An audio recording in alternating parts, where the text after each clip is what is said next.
6월 17일 저희들에게 주시는 하나님 말씀 요한복음 17장 11절로 19절까지 말씀입니다.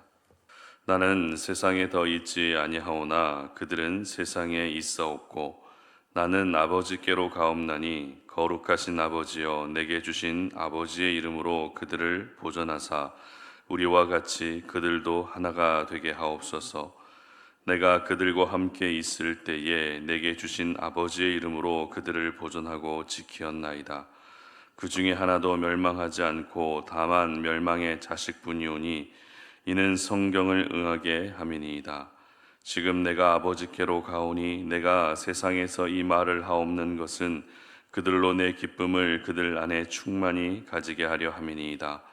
내가 아버지의 말씀을 그들에게 주었사오매 세상이 그들을 미워하였사오니 이는 내가 세상에 속하지 아니함 같이 그들도 세상에 속하지 아니함으로 인함이니이다. 내가 비옵는 것은 그들을 세상에서 데려가시기를 위함이 아니요 다만 악에 빠지지 않게 보존하시기를 위함이니이다. 내가 세상에 속하지 아니함 같이 그들도 세상에 속하지 아니하였사옵나이다. 그들을 진리로 거룩하게 하옵소서. 아버지의 말씀은 진리니이다. 아버지께서 나를 세상에 보내신 것 같이 나도 그들을 세상에 보내었고 또 그들을 위하여 내가 나를 거룩하게 하오니 이는 그들도 진리로 거룩함을 얻게 하려 함이니이다. 아멘. 세상 속에 살아도 세상에 속해 있지 않아야 합니다 라는 제목으로 오늘 아침 말씀 전합니다. 안데르센의 미운 오리 새끼라는 동화가 있습니다. 여러분 내용 잘 아시겠지만 간단한 줄거리를 말씀드리면 이렇습니다. 오리가 알을 낳았고 알을 품었습니다. 그런데 그 알 중에는 유독 크고 못생긴 알이 하나 있었죠. 이 알에서 태어난 새끼는 다른 오리 새끼와는 사뭇 다른 회색빛의 몸집도 큰 못생긴 오리였습니다. 오리 무리와 지내는 시간이 오래되면서 이 오리는 여느 새끼들과 다른 모습을 가지고 있다는 이유로 점점 미움을 받게 됩니다. 그리고 결국 오리 무리에서 나와서 자기만의 모험을 떠나게 됩니다. 그런데 어느 날 호수 위에 비친 자신의 모습을 보고 깜짝 놀라게 되는데요. 바로 자신의 모습이 오리가 아니라 아름다운 백조였던 것입니다. 이 동화는 우리에게 많은 교훈을 줍니다.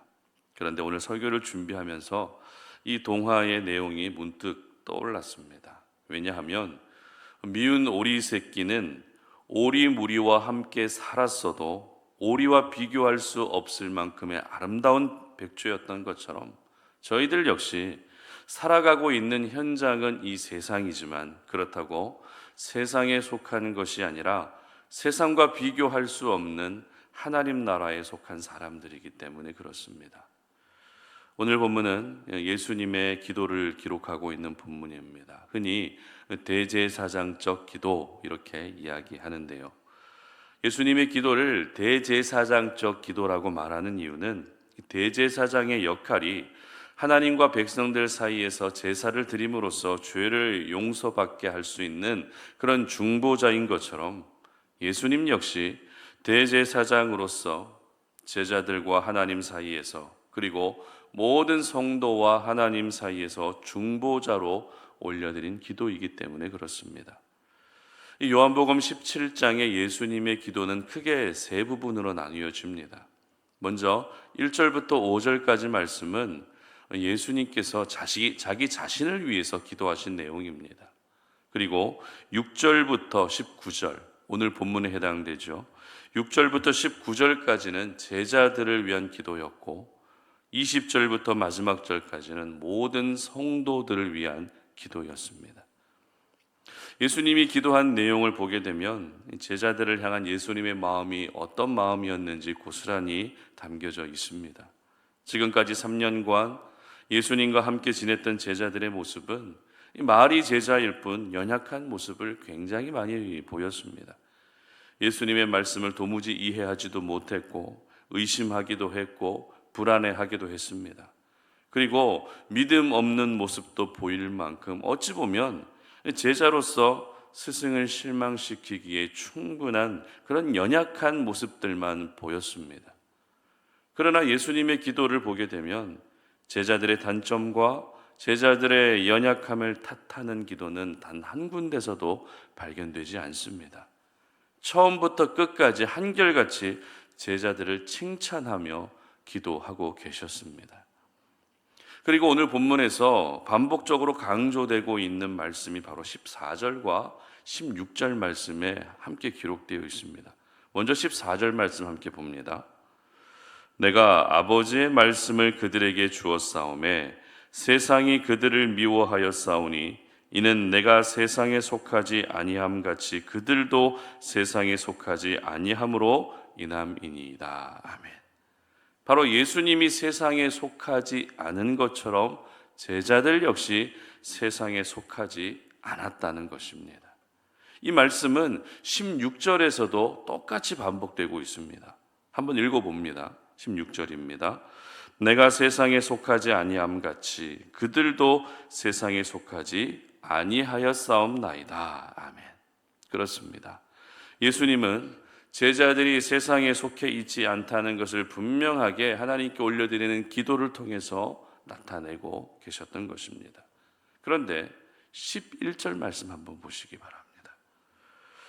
나는 세상에 더 있지 아니하오나 그들은 세상에 있사옵고 나는 아버지께로 가옵나니 거룩하신 아버지여 내게 주신 아버지의 이름으로 그들을 보존하사 우리와 같이 그들도 하나가 되게 하옵소서. 아멘. 분명 세상에 속해 있지 않다고 하셨는데 11절에서는 어떻습니까? 제자들이 세상에 있게 된다는 말씀을 하신다는 것입니다.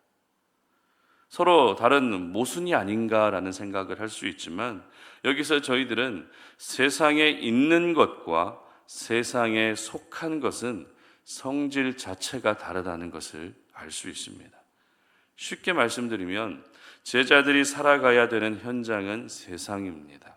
그러나 세상에 살고 있다 할지라도 그 정체성은 세상에 속한 사람이 아니라 하나님께 속한 사람이고 하나님 나라에 속한 사람이라는 것입니다. 이것은 마치 서두에서 말씀드렸던 미운 오리 새끼가 오리 무리들과 같이 산다고 해서 오리가 아니라 오리와 비교할 수 없는 백조였다라는 것과 같은 의미입니다.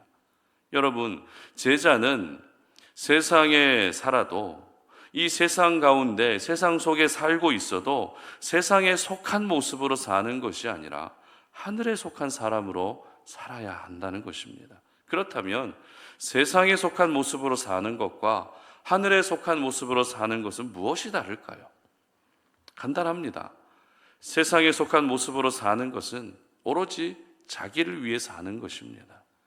육체의 소욕을 따라 사는 것입니다. 세상에서 추구하는 것을 나도 역시 똑같이 추구하며 사는 것이 세상에 속한 모습으로 사는 것입니다. 그러나 하늘에 속한 모습이란 자기가 아니라 하나님의 영광을 위해 사는 것이고 육체의 소욕을 따라 사는 것이 아니라 성령으로 사는 것을 말합니다. 그리고 세상에서 추구하는 것을 나도 역시 추구하는 것이 아니라 하나님이 원하시는 것을 추구하며 사는 것이 하늘에 속한 사람의 모습이라는 것입니다. 그렇습니다. 이렇게 사는 사람이 바로 진정한 제자입니다. 이와 같은 삶의 향기가 나타나는 사람이 예수님께서 걸어가신 십자가의 길을 함께 걸어갈 수 있는 것입니다.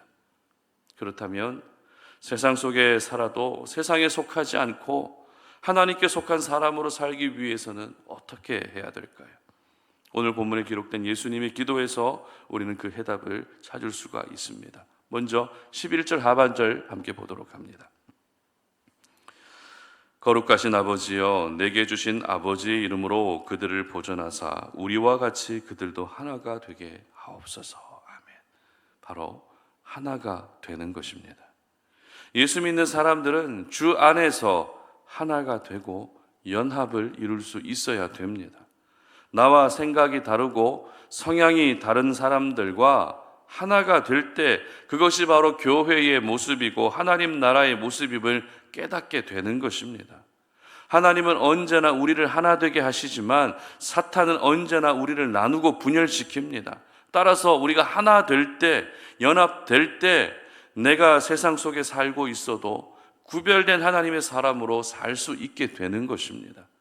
그리고 두 번째는 13절 말씀 읽어봅니다.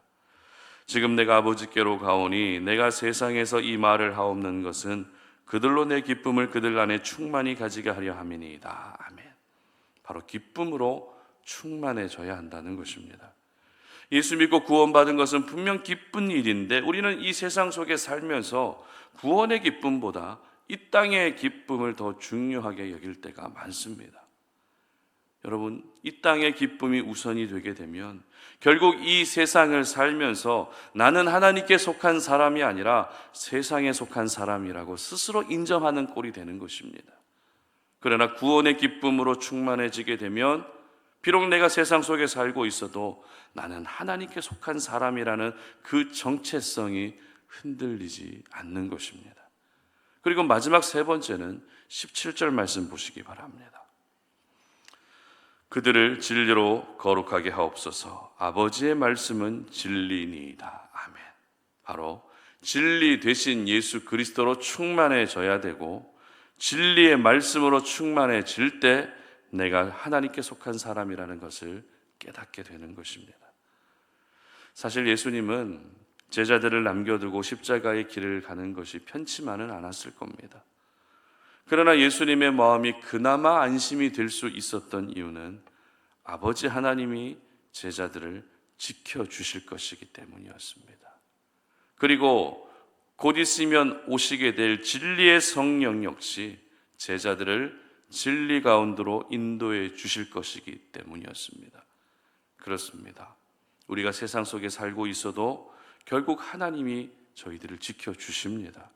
세상 속에 살고 있어도 그 세상 속에서 물들지 않도록 우리를 보호해 주시는 분은 하나님이십니다. 그러므로 중요한 것은 내가 세상 속에 살고 있어도 나는 세상에 속한 사람이 아니라 하나님께 속한 사람이라는 그 정체성을 절대 잃어버리면 안 됩니다. 세상은 비록 죄와 악이 만연한 곳이지만 그 세상에 살게 하는 것이 바로 하나님의 계획이고 섭리입니다. 따라서 우리가 세상 속에서 살게 되는 것을 두려워할 필요가 없습니다. 세상 속으로 나아가야 되는 것을 걱정할 필요가 없습니다.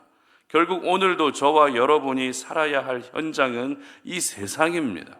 그리고 이 세상 속에서 나의 정체성을 잃지 않고 믿음을 지키고 마음을 지키는 것이 바로 저희들이 살아내야 할 삶인 것입니다.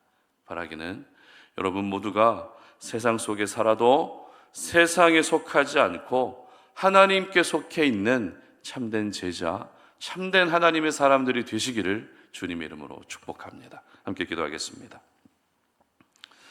살아계신 하나님, 오늘도 우리가 주님 앞에 나왔습니다. 이 기도의 제단에 올라와 우리 자신을 제물로 드리며 우리의 삶을 또 하나님 아버지 앞에 내어드리며 하나님의 은혜를 구합니다. 우리가 오늘도 나아가야 될 곳은 죄와 악이 만연한 이 세상 속이지만 그렇다고 해서 내가 세상 속에 산다고 해서 내가 세상에 속한 사람이 아니라 하나님의 사람, 하나님께 속해 있는 사람이라는 사실을 절대 잃어버리지 않도록 은혜를 베풀어 주시옵소서.